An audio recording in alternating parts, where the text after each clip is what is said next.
Hello everybody, I'm Karen Silton and I am a mosaic artist, glass artist, and ceramic artist.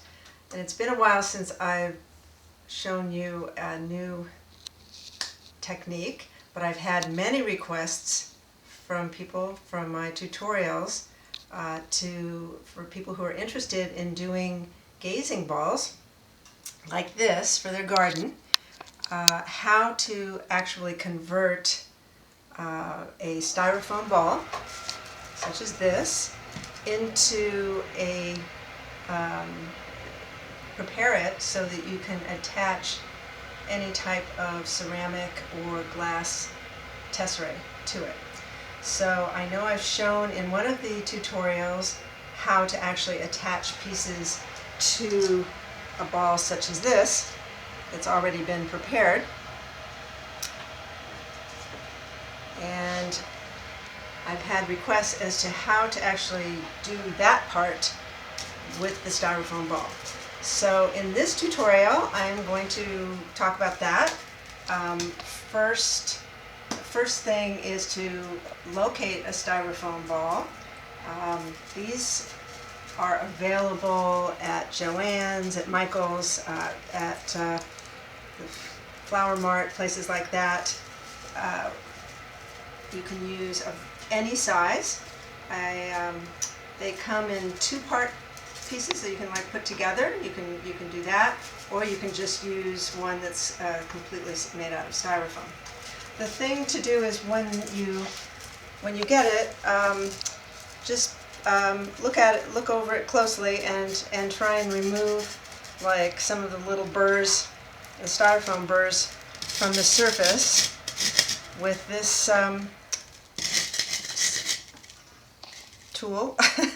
What do we call this? I know it has a name, but it's anyway. You can see what it is. It's just a regular sanding tool, made out of metal, and if you just like smooth off any of those little edges, it'll just make your life easier, and the long it'll make a smoother surface to work on. And there's usually not very many, but I would just suggest that. Okay?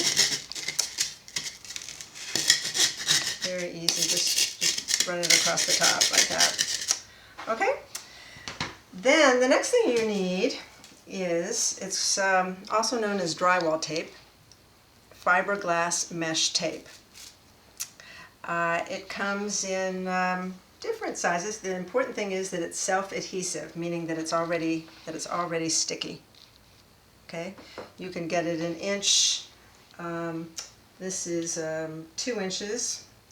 I'm going to show you how to use the 2-inch one, but I actually like to cut it in half, so it would be easier to do it if you already just get the 1-inch tape, but since I have this, I'm going to show you how to use this. And fiberglass mesh tape is available. It's very inexpensive, and it's available at Home Depot. And it's just going to show you online. You can find it $5.29, and the description of it, it's woven fiberglass fibers, and it's used for plasterboards, repairing cracks and damages, interior and exterior wall repairing, and decoration of modern buildings. And it's very good for reinforcing. It's a reinforcement material. That's what we're using it for on here.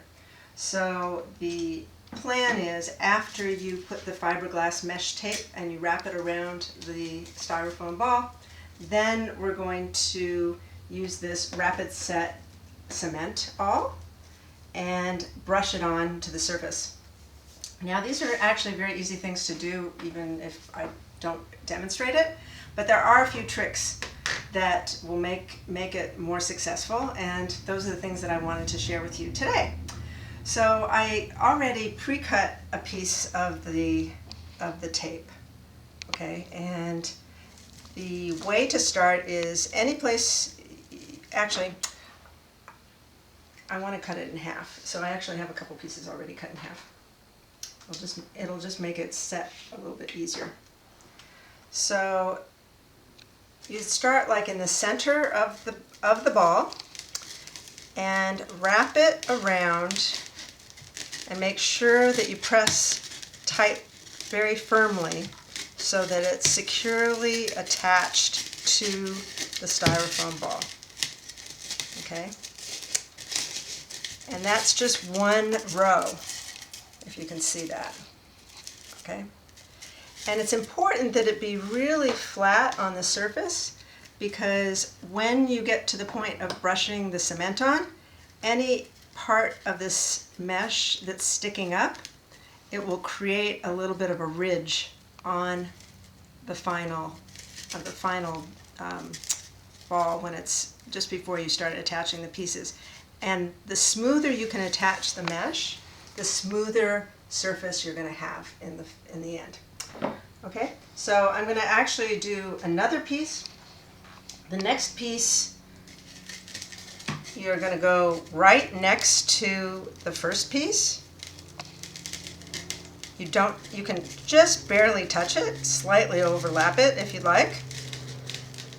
And then you're going to see that it won't go down exactly next to the same piece. It's going to crisscross. So some areas you're going to be overlapping, but you want to overlap as little as possible. That's why using the 1 inch is going to be a little bit easier to work with, because you may have to like overlap as you're working to make sure that the surface is flat.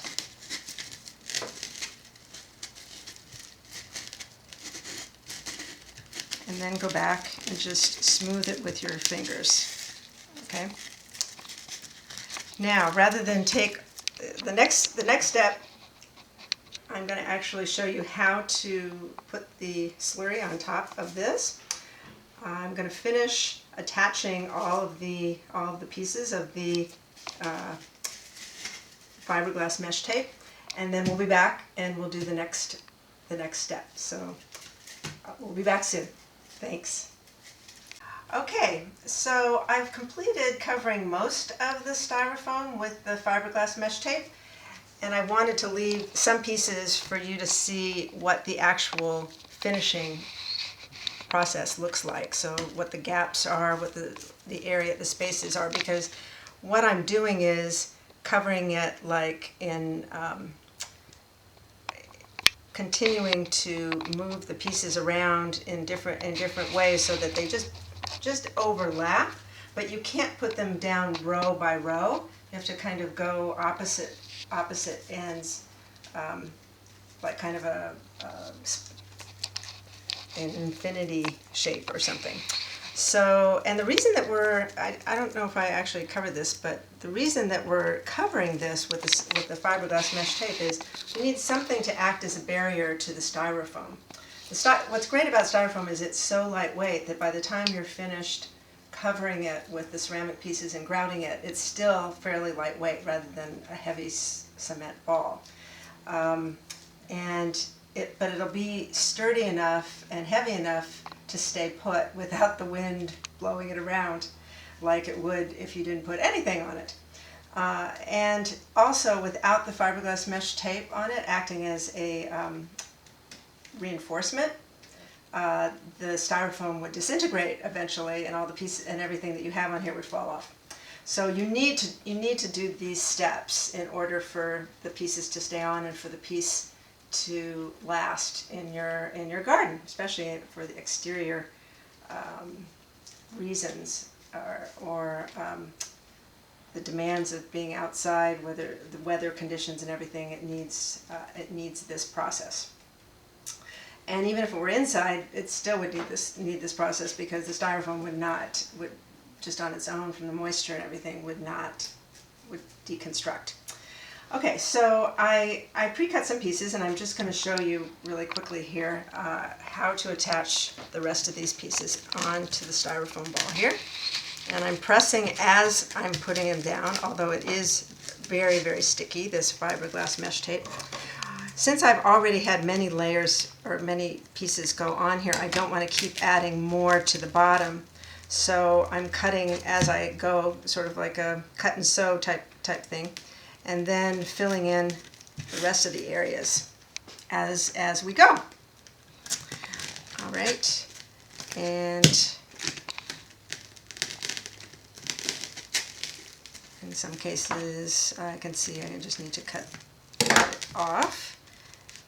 I'm almost finished here.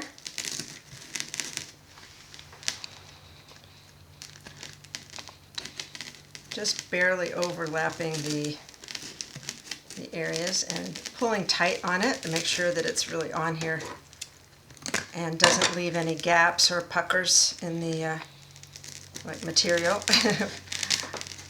would if we were going around a curve. Okay, and here there's a couple little more areas that are gaps. I'm going to cover them.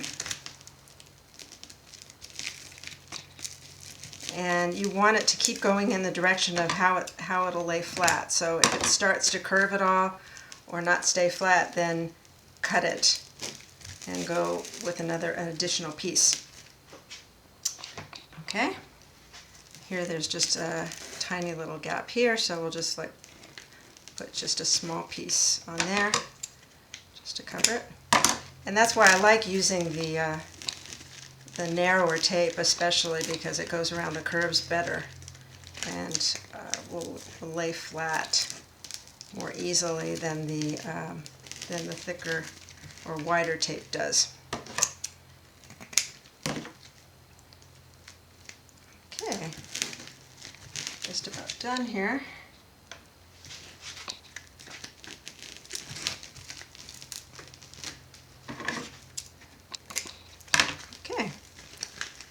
When you're finished, you just can like make sure you just flatten it down really as much as you can.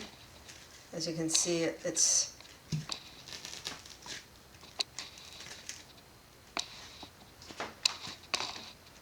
hard to see where the mesh might pop up a little bit, but sometimes there's, even in the styrofoam ball, there's like little spots that aren't completely smooth, but overall this will be fine. And there you have it. That's all that you need in order to get started with the next stage. Okay, and what we'll do next is I'll show you how to add the cement on top of the ball. And we actually need to do 2 coats to make sure that it's on here really well, and it also just gives a smoother result. So I will use some paper towels here, and I would suggest, just because the cement could splash and you don't want to get it on anything, especially anything you're wearing, I would suggest putting on an apron for this part. Okay.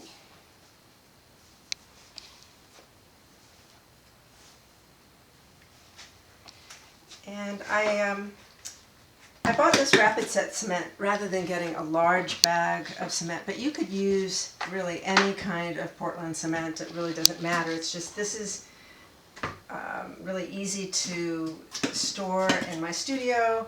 There's a plastic insert bag inside the bag. Keeps it from drying out. I don't use a lot of cement, so I just like to have it kind of handy and portable, because it can be like really heavy just to move around a large bag. And this dries really quickly, which is also good for what we're doing here. And it's very easy to mix. All I do is add water to it.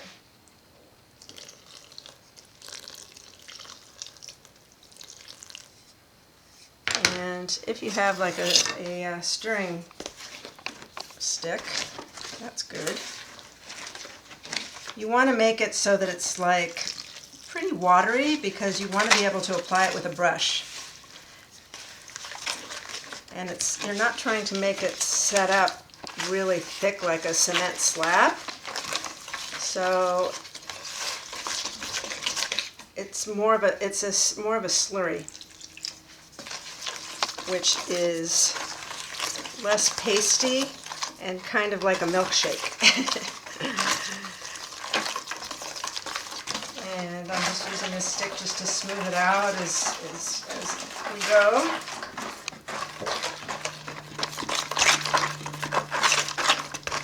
And this is pretty much all that we need. Okay? Then you want to get like a very cheap brush like this at Home Depot, because it's not something that you really need to take that seriously or store. So then we take this and we just like brush it on, like so, and keep moving around as you're brushing. Just kind of keep it as smooth as you can. You want it to like just sink into the mesh.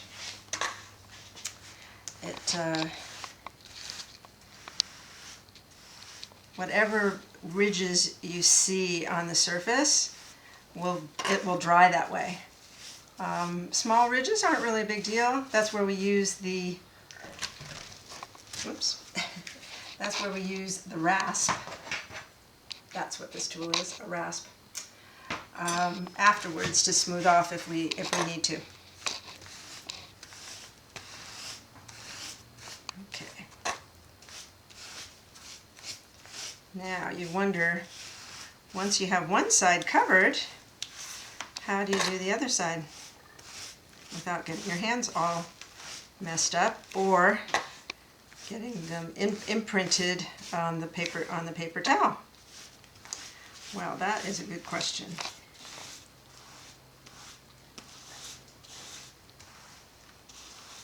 Usually we just like keep turning it as we go. Once we reach the very bottom, we could find something to support this with, where it might get a little bit imprinted, but you'll see what I mean as we get there.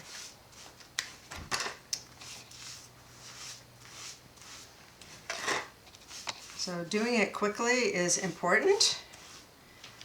The reason that we do a second coat is because some of these areas don't get actually completely covered the first time, but the second time they will. And then you will be sure that you have a very secure base for your pieces.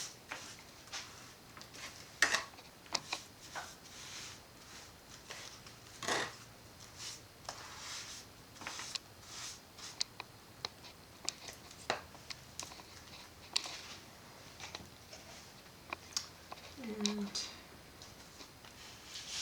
this point, it's probably good to get gloves. So I will get a plastic glove and be right back.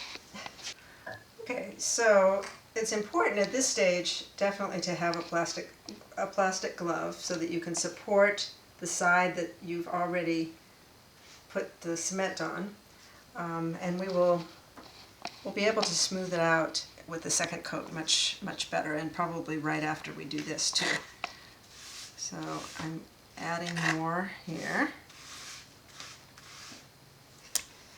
In the meantime, if necessary, you can add a little bit more water just to keep this working, in working condition. You can see like this right here popped up a little bit. We'll be able to get that on the second coat as well.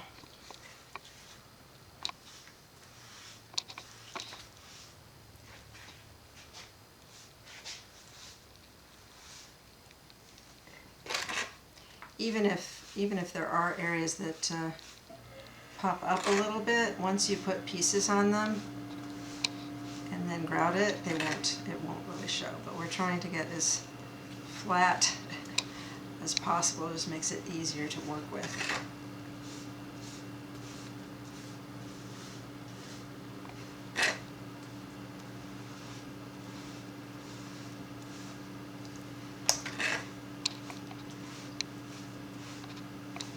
all these, except for the styrofoam ball, you can find at Home Depot or at Lowe's or online.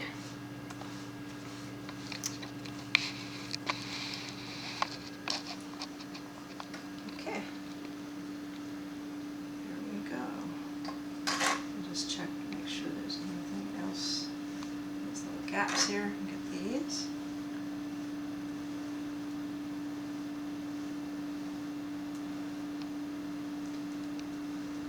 And again, you can see that there will be some gaps no matter what from this first layer.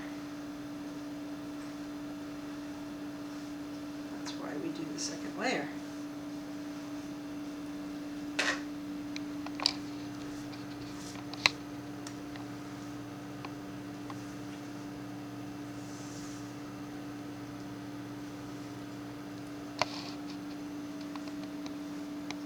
Okay. And then we'll clean this. It's good to keep like either a cup or a bucket of water nearby, which I haven't done, to clean the brush. And then the best place to put this is on a piece of plastic. And it's important to let it dry on plastic rather than paper that it could stick to.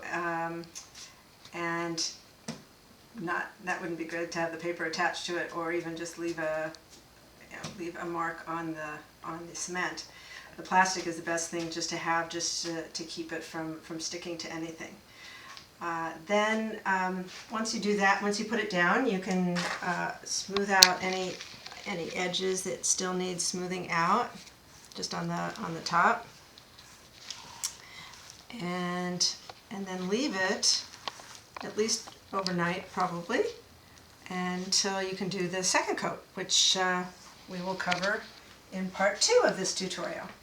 So thank you so much for watching, and looking forward to showing you the next part of this process. And as you can see, the ball can move a little bit, so if you want, you can just like put something just gently next to it, like just to keep it from rolling. All right. That's it for today.